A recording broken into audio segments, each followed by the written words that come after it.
శ్రీశక్తి పథకంతో ఆటో డ్రైవర్లకు ఉపాధి కోల్పోతామంటూ నిరసన చేపట్టారు ఆటో కార్మికులు. యువగలం పాదయాత్రలో నారా లోకేష్ ఇచ్చిన హామీ మేరకు నగదు బదిలీతో పాటు జీరో ఫైనాన్స్ ఇంట్రెస్ట్తో ఆటోలు ఇప్పించాలని, ట్యాక్సులు తగ్గించాలని డిమాండ్ చేశారు. తిరుపతి ఆర్టీసీ బస్టాండ్ ఎదుట ఆటో కార్మికుల నిరసన దీక్ష చేపట్టారు. మరిన్ని వివరాలు మా ప్రతినిధి దామోదర్ తిరుపతి నుంచి అందిస్తారు. శ్రీశక్తి పథకం రేపటి నుంచి ప్రారంభమవుతున్న నేపథ్యంలో ఆటో డ్రైవర్లకు ఉపాధికి గండి కొట్టే అవకాశం ఉంది. గతంలో ఏదైతే యువగలం పాదయాత్రలో భాగంగా తిరుపతిలో నారా లోకేష్ ఆటో కార్మికులతో సమావేశమైన సందర్భంగా వారికి ప్రోత్సాహాన్ని అందిస్తానంటూ కూడా గతంలో చెప్పాడు. ఈ నేపథ్యంలో వెంటనే శ్రీశక్తి పథకం అమలయ్యే లోపుగా తమకు కూడా ప్రభుత్వం నుంచి సాయం అందించాలంటూ, లేకపోతే తమకైతే ఏదైతే ఈ విధంగా ఉరితాళ్ళు వేసుకోవాల్సి వస్తుందంటూ ఏదైతే ఆటో డ్రైవర్లు తిరుపతిలోనే అంబేద్కర్ విగ్రహం ఎదుట ఆందోళన చేస్తున్నారు. మరోవైపు రేపు శ్రీశక్తి పథకం ప్రారంభం కానున్న నేపథ్యం మొత్తం మీద ఇక్కడ ఆటో కార్మికుల నాయకులు ఉన్నారు. మీరు చెప్పండి, ఆటోలకు శ్రీశక్తి పథకానికి ఏం సంబంధము? మహిళలకు అది ఒక వరం కదా. మేము మహిళలకి ఈ ప్రభుత్వం ఏ పథకం తీసుకొచ్చినా మాకు అంగీకారమే. మేము అడుగుతున్నది ఒకటే, తిరుపతిలోనే కాదు ఈ రాష్ట్ర వ్యాప్తంగా కూడా ఫ్రీ పథకం బస్సు తెచ్చారు. మేము దాన్ని స్వాగతిస్తున్నాం. మాకు ఎన్నికల్లో ఇచ్చిన హామీ పథకం ఏంది? ఏమిచ్చాడు? మాకు మీ అధికారంలోకి వస్తానే 15,000 రూపాయలు మీ ఆటో డ్రైవర్లకు వేస్తామని చెప్పాడు. అది మాకు వేయలేదు ఈ ప్రభుత్వం. మేము 0% కింద ఫైనాన్స్లు బండ్లు మేము ఇప్పిస్తాం, డబ్బులు మీరు 0% ఫైనాన్స్ కింద మీరు ఆటోలు తీసుకోండి అని చెప్పారు. మాకు 0 ఫైనాన్స్ కింద ఇవ్వడం లేదు. ఈరోజు తిరుపతి నగరంలో నిన్నటి నుంచి కొత్త వెలుగు చూసింది. ఏందిరా అంటే, ఎక్కడ బండి కనపడితే బండ్లు పట్టి ఫైన్లు వేస్తున్న పరిస్థితి.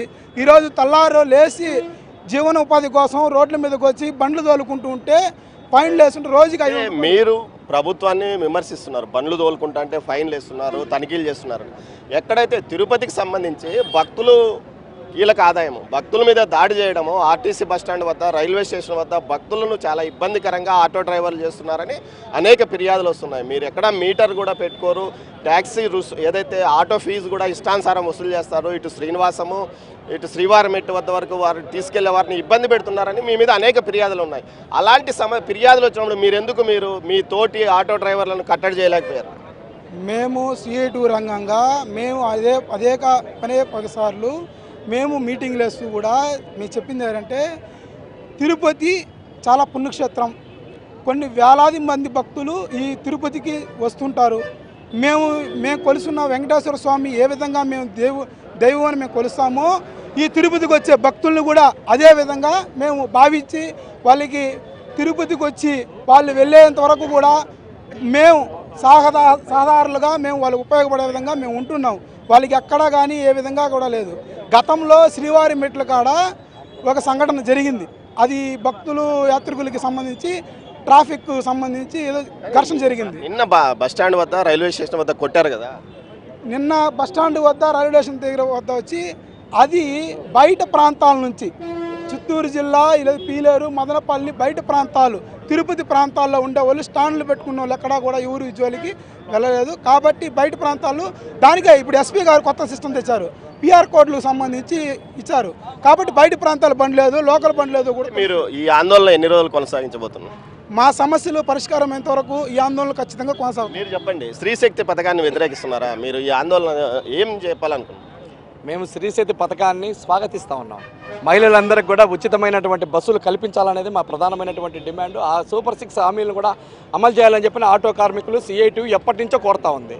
కానీ ఈరోజు ఆటో కార్మికులకు న్యాయం చేయకుండా శ్రీశక్తి పథకాన్ని సంబంధించినటువంటిది అమలు చేయడం అనేది మేమేం వ్యతిరేకించే పరిస్థితి కాదు.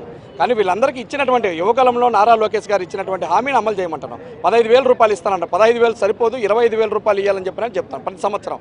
ఇప్పటికి సంవత్సరం రోజులు అయిపోయింది. ఇప్పటి వరకు 25,000 రూపాయల డబ్బులకు సంబంధించింది లేదు. వీళ్ళందరూ కూడా RTOలు దాడులు చేస్తూ ఉన్నారు, పన్నులు వేస్తూ ఉన్నారు. 2 లక్షలు, ₹1,00,000, 80,000, 70,000 ఇవంతా కూడా పన్నులు వేస్తూ ఉన్నారు. పన్నులు వేస్తే కూడా ఈరోజు ఎట్లా కడతారు? రోజుకొచ్చి ₹1,000, 1,500 రూపాయలు తోలుకొని మొత్తం వచ్చిన డబ్బులంతా కూడా RTOకు గవర్నమెంట్కి కట్టేసి వీళ్ళు ఎట్లా బతుకుతారు?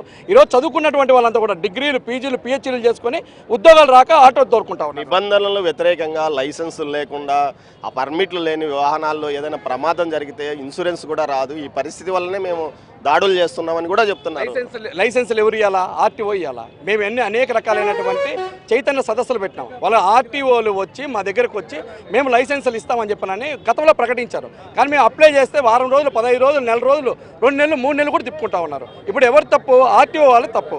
అందుకని వీళ్ళందరూ కూడా లైసెన్సులు ఇవ్వాలా.